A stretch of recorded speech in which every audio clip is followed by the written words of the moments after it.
नमस्कार, India voice देख रहे हैं आप और मैं हूं आपके साथ शिवम दुबे। इंडिया वॉइस के खास प्रोग्राम खबर दिन भर में आप सबका स्वागत है। बुलेटिन की शुरुआत करेंगे। आपको बता दें कि देश में लोकसभा चुनाव के तीसरे चरण के तहत देश के 11 राज्यों और केंद्र शासित प्रदेशों की कुल 93 सीटों के लिए आज मतदान है। तीसरे चरण में बीजेपी का बहुत कुछ दांव पर है, जिसने पिछले आम चुनावों में गुजरात, कर्नाटक, बिहार और मध्य प्रदेश सहित अन्य राज्यों में स्थिति इन दिनों निर्वाचन क्षेत्रों में से अधिकतर पर जीत हासिल की। कुल 93 सीट के लिए 1300 उम्मीदवार मैदान में, जिनमें 120 महिलाएं हैं और जबकि पात्र मतदाताओं की कुल संख्या 11 करोड़ से ज्यादा है।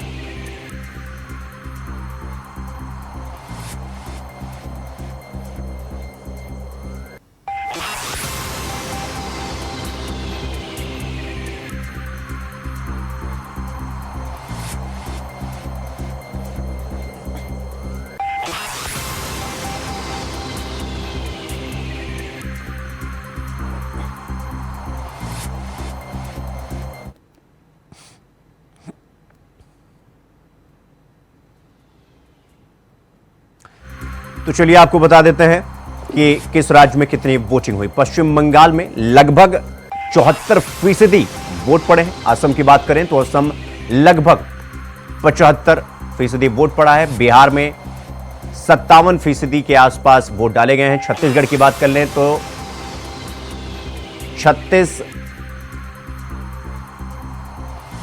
वहीं आपको बता दें कि लगभग उत्तर प्रदेश में 73%, लगभग 74% मतदान हुआ है। पश्चिम बंगाल की बात करें तो लगभग 74% वहां भी वोट पड़े। असम की तरफ अगर रुख करें तो असम में 75% मतदान हुआ है। बिहार में लगभग 57% वोट पड़े। छत्तीसगढ़ में तकरीबन 67% वोट पड़े हैं। दादर और नगर हवेली में 67% वोटिंग। दमन और दीव में लगभग 63% मतदान हुआ है। गोवा की बात कर लें तो गोवा में 74% वोट डाले गए हैं। गुजरात में 56% वोट, लगभग 57 कह लीजिए, 57% वोट हुआ है। कर्नाटक में लगभग 69% वोट पड़े। मध्य प्रदेश में 64% और महाराष्ट्र में 55% के आसपास वोट पड़े। तो ये आंकड़े हम देर शाम 7 बजे तक 75% मतदान।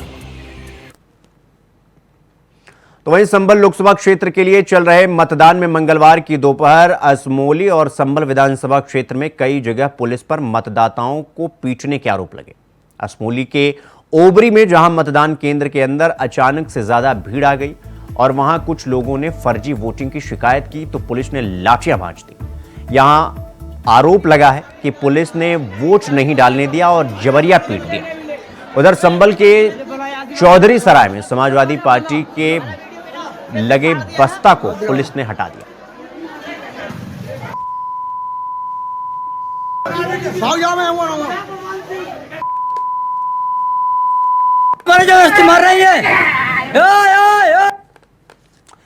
ये 6 तस्वीरें आप देख सकते हैं जहां संभल में वोटिंग के दौरान जो संग्राम हुआ। ये 6 तस्वीरें आप देखिए और इन तस्वीरों में आपको साफ साफ वोटिंग के दौरान संग्राम होता हुआ नजर आएगा। कहीं पर समाजवादी पार्टी का यह आरोप है कि उनके कहीं से बस्ते हटा दिए गए, तो कहीं पर उनके वोटरों को परेशान किया गया, कहीं पर वोट नहीं डालने दिया गया, कहीं पर प्रशासन की अनदेखी, प्रशासन के प्रति उनका रवैया, तमाम तरह की शिकायतें संभल में इस बीच आई।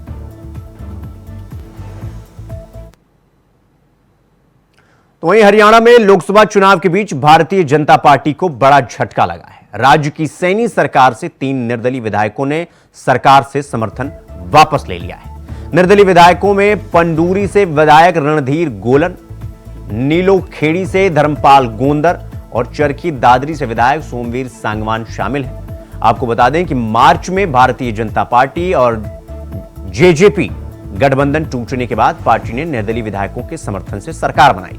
इन तीनों विधायकों ने रोहतक में पूर्व मुख्यमंत्री भूपेंद्र हुड्डा की मौजूदगी में कांग्रेस का समर्थन का ऐलान कर दिया। पूर्व सीएम भूपेंद्र हुड्डा ने मांग की है कि हरियाणा की भाजपा सरकार अब अल्पमत में आ चुकी है, इसलिए मुख्यमंत्री नायब सैनी को इस्तीफा देकर विधानसभा चुनाव करवाने चाहिए।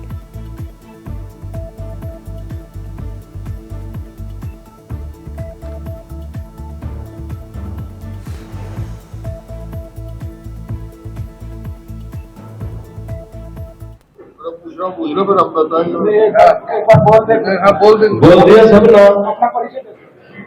मेरा नाम रणधीर गोविंद है, विधायक कुंडली हूँ। आज हम तीनों भाई जो भारतीय जनता पार्टी की नायब सैनी की सरकार है उससे अपना समर्थन वापस लेते हैं और कांग्रेस पार्टी को बाहर से हम समर्थन करते हैं लोकसभा के चुनाव में भी, आने वाले विधानसभा के चुनाव में भी। और ये उम्मीद करते हैं कि आने वाले समय में फिर एक बार उल्टा साहब का राज हो, ऐसे उम्मीद करते हैं। मैं धर्मपाल मुगल, विधायक निगोपेटी।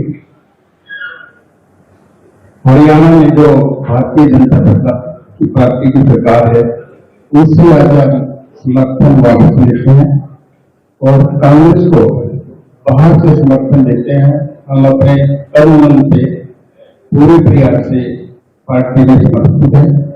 कार्यकर्ता के साथ साथ कंधे से कंधा मिला के तन से मन से धन से हम पूरी तरह से पार्टी का सहयोग करेंगे। लोकसभा चुनाव हो या आने वाला विधानसभा चुनाव हो, हम स्वच्छ अंतःकरण से पार्टी का पूरा सहयोग करेंगे। बिल्कुल। यहाँ ये मेरे पास भी कई विधायकों की कुछ इच्छाएं होती हैं और हर व्यक्ति आज इच्छा के साथ जुड़ा हुआ है, शायद क्योंकि कांग्रेस आजकल इच्छाएं पूरी करने में लगी हुई है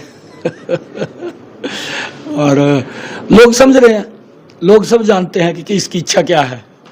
क्योंकि कुछ लोगों को, जैसे कांग्रेस है, कांग्रेस को जनता की इच्छाओं से मतलब नहीं है, उनको तो अपनी इच्छाओं से मतलब है कि हमने अपनी इच्छाएं पूरी करनी है। कांग्रेस लगी हुई है उनकी इच्छाएं पूरी करने में और आगे तो जनता ने उनकी इच्छाएं पूरी करनी है। प्रदेश के अंदर हालात मैं पहले ही बता रहा हूँ, पूर्णतः भाजपा के खिलाफ बन चुके हैं। प्रदेश में बदलाव निश्चित है और मैं तो ये भी कहूंगा कि ये सरकार अल्पमत में आ गई है। भाजपा सरकार अल्पमत में आ गई है। जो इन्होंने 48 विधायकों की लिस्ट दी थी उसमें से कुछ विधायकों के तो इस्तीफे हुए हैं क्योंकि वो लोकसभा चुनाव लड़ रहे हैं और कुछ निर्दलीय विधायकों ने आज भाजपा से समर्थन वापस लेकर कांग्रेस पार्टी का समर्थन देने का काम किया है। ऐसे में अल्पमत की विधायक को कोई नैतिक अधिकार नहीं है। तो वहीं प्रधानमंत्री नरेंद्र मोदी ने एक बार फिर कांग्रेस पर धर्म के नाम पर आरक्षण देने का आरोप लगाया। उन्होंने कर्नाटक का उदाहरण देकर कांग्रेस और इंडिया अलायंस को घेरा। प्रधानमंत्री मोदी ने कहा कि कांग्रेस ने बाबा साहब अंबेडकर की पीठ में छुरा घोंपा है, संविधान की पीठ में छुरा घोंपा है। मोदी ने कांग्रेस के सारे वादों इरादों की पोल खोल दी है। आपके एक वोट ने 500 साल की प्रतीक्षा खत्म करके भगवान राम का भव्य मंदिर बना दिया। तो बोलिए जय श्री राम, जय जय श्री राम। और साथियों, ये तो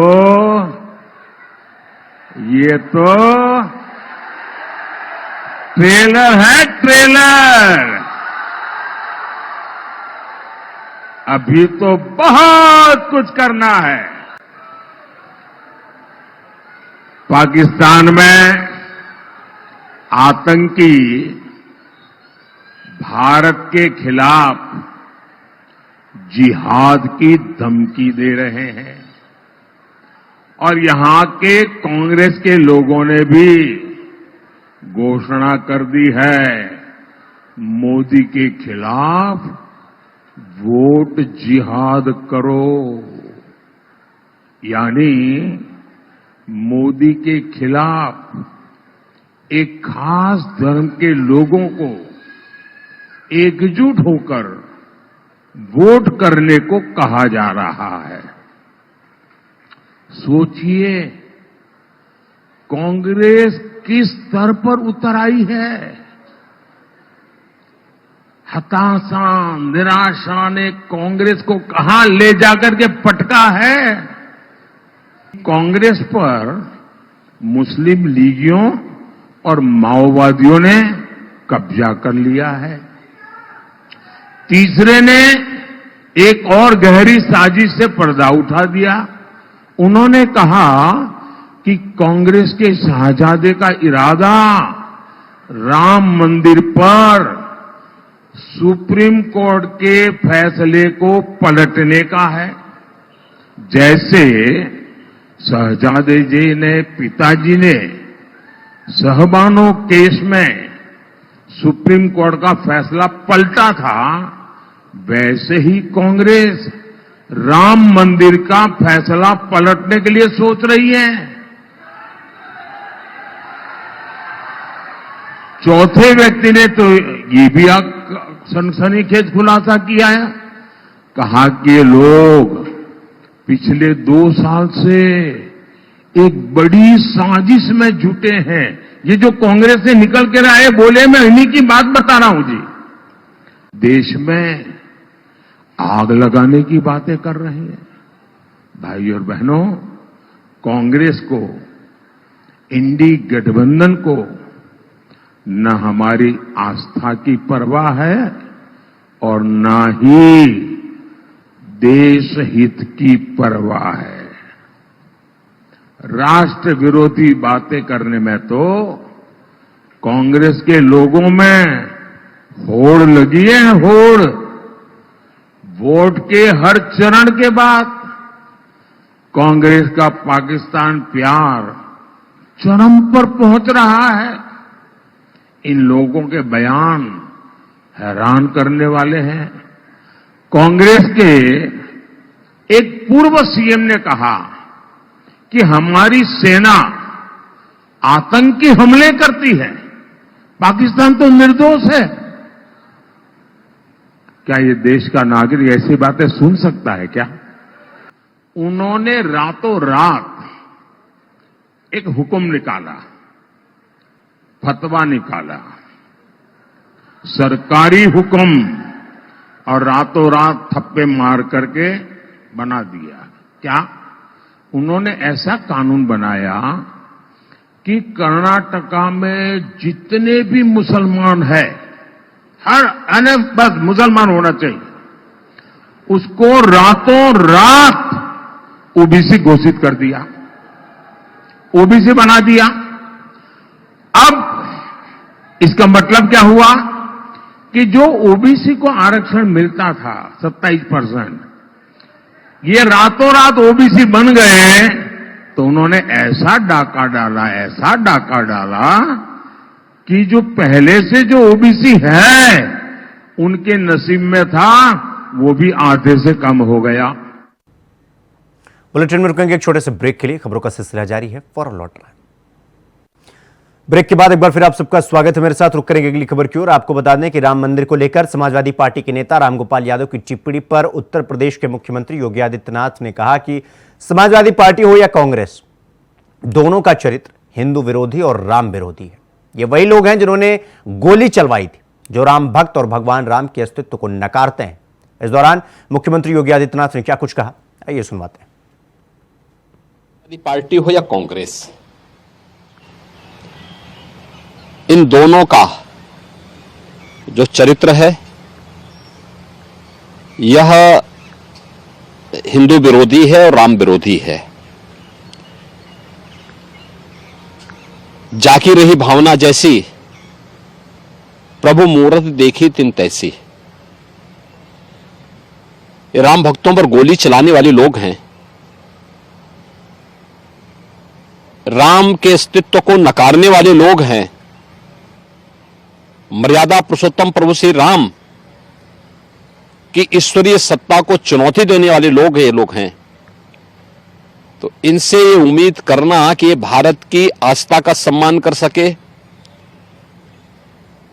भारत के राष्ट्र नायकों का सम्मान कर सके, आजादी के आंदोलन में जिन क्रांतिकारियों ने, महान स्वतंत्रता संग्राम सेनानियों ने अपना योगदान दिया था, उनके प्रति श्रद्धा का भाव रख सके, ये अपने आप में एक इन लोगों से उम्मीद करना ही अपने आप में बेईमानी है। रामगोपाल यादव का जो बयान है ये समाजवादी पार्टी और कांग्रेस के साथ साथ इंडी गठबंधन की वास्तविकता को प्रदर्शित करता है और ये दिखाता है कि न केवल वोट बैंक के लिए ये लोग भारत की आस्था के साथ खिलवाड़ कर रहे हैं, बल्कि प्रभु श्री राम की ईश्वरीय सत्ता को चुनौती देने का काम कर रहे हैं। और इतिहास गवाह है, जिसने भी ईश्वरीय सत्ता को चुनौती दी है उसकी दुर्गति हुई है। ये लोग तो हमेशा से ही अयोध्या में से राम मंदिर का विरोध करते रहे हैं।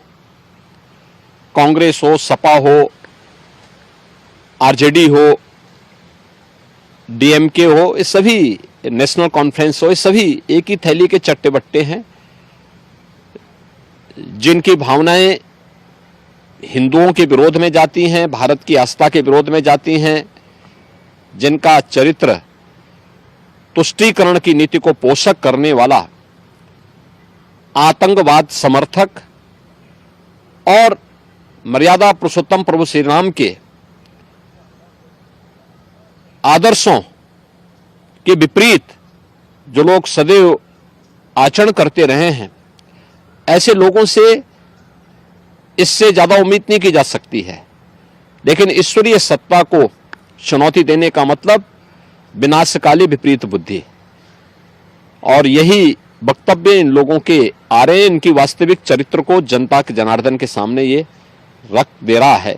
हमेशा इनका प्रयास था, इंडी गठबंधन से जुड़े हुए जितने लोग हैं, कांग्रेस ने शुरू से प्रयास किया कि अयोध्या में राम मंदिर के मामले में माननीय न्यायालय से फैसला ना आने पाए, वो रोड़े अटकाते थे, ये स्वयं बैरियर बने हुए थे।